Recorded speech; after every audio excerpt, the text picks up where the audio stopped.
Hi friends, ഇന്നൊരു fish fry റെസിപ്പിയാണ് ഞാൻ കാണിക്കുന്നത്. എല്ലാവർക്കും അറിയാം ഫിഷ് ഫ്രൈ ചെയ്യാനൊക്കെ അല്ലേ. പക്ഷെ പലരുടെയും പല ടേസ്റ്റ് ആയിരിക്കും. നിങ്ങൾ ഉണ്ടാക്കുന്നത് പോലെ ആയിരിക്കില്ല ഞാൻ ഉണ്ടാക്കുന്ന പോലെ ആയിരിക്കില്ല നിങ്ങൾ ഉണ്ടാക്കുന്നത് അല്ലേ. പലരുടെയും പല ടേസ്റ്റും ആയിരിക്കും. അപ്പോൾ ഞാൻ എല്ലാ ഫിഷിൽക്കും ഇതേ ഒരു സെയിം റെസിപ്പി തന്നെയാണ് ഫോളോ ചെയ്യാറുള്ളത്. അപ്പോൾ നമുക്ക് നോക്കിയാലോ. അപ്പോൾ ഞാനൊരു ജാർ എടുത്തിട്ട് അതിലോട്ട് 3 പീസ് ചെറിയ പീസാട്ടോ ഇഞ്ചി ആഡ് ചെയ്തിട്ടുണ്ട്. കുറച്ച് വെളുത്തുള്ളി, അതും 3-4 പീസ്. പിന്നെ കുറച്ച് കുരുമുളക് ആഡ് ചെയ്ത് കൊടുക്കുന്നുണ്ട്. കുറച്ച് കറിവേപ്പിലയും കൂടി ആഡ് ചെയ്ത് കൊടുക്കുന്നുണ്ട്.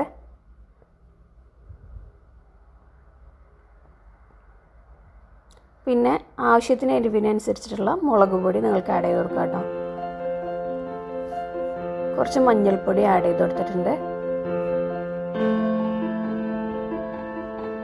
പിന്നെ ഓരോരുത്തരുടെ ടേസ്റ്റിനനുസരിച്ചിട്ട് ആവശ്യമുള്ള ഉപ്പ് ആഡ് ചെയ്ത് കൊടുക്കാം.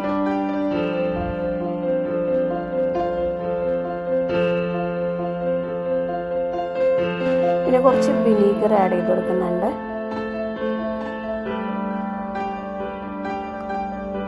ഇനി നമുക്കിത് നന്നായിട്ടൊരു പേസ്റ്റ് ആക്കി എടുക്കണം.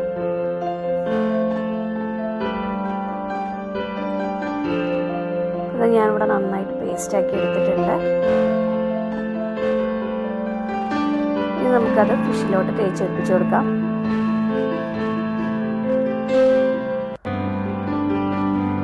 ഏത് ഫിഷിൽ വേണമെന്നുണ്ടെങ്കിലും ഈ സെയിം റെസിപ്പി തന്നെ യൂസ് ചെയ്യാം. ഞാൻ ഫുൾ ഈ റെസിപ്പി തന്നെയാണ് യൂസ് ചെയ്യാറുള്ളത്. ഫിഷ് ഫ്രൈ ചെയ്യുമ്പോൾ ഞാൻ ഈ ഒരു റെസിപ്പി തന്നെയാണ് ഫോളോ ചെയ്യാറുള്ളത്. നമുക്ക് കൈയായിട്ട് നന്നായിട്ടൊന്ന് ഫിഷിലോട്ട് ഇത് തേച്ച് പിടിപ്പിക്കാം.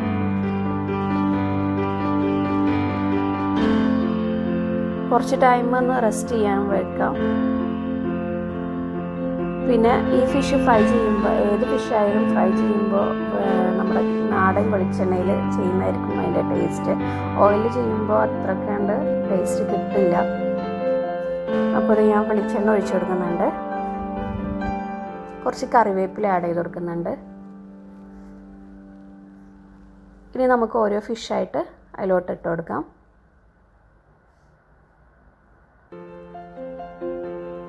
പിന്നെ എല്ലാവർക്കും അറിയാമല്ലോ ഫ്രൈ ചെയ്തെടുക്കാൻ. അപ്പോൾ ഇതേപോലെ ചെയ്ത് നോക്കിയിട്ട് നിങ്ങൾ എന്തായാലും ഫീഡ്ബാക്ക്സ് അറിയിക്കുക.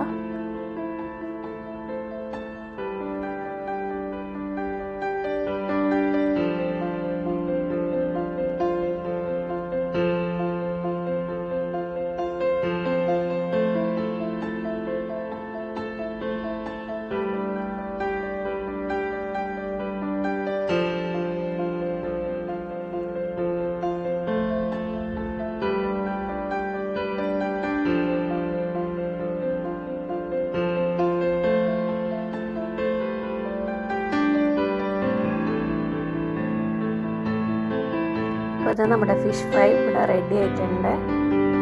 അപ്പോൾ എല്ലാവരും ഇതൊന്ന് ട്രൈ ചെയ്ത് നോക്കുക. Thanks for watching. ബൈ.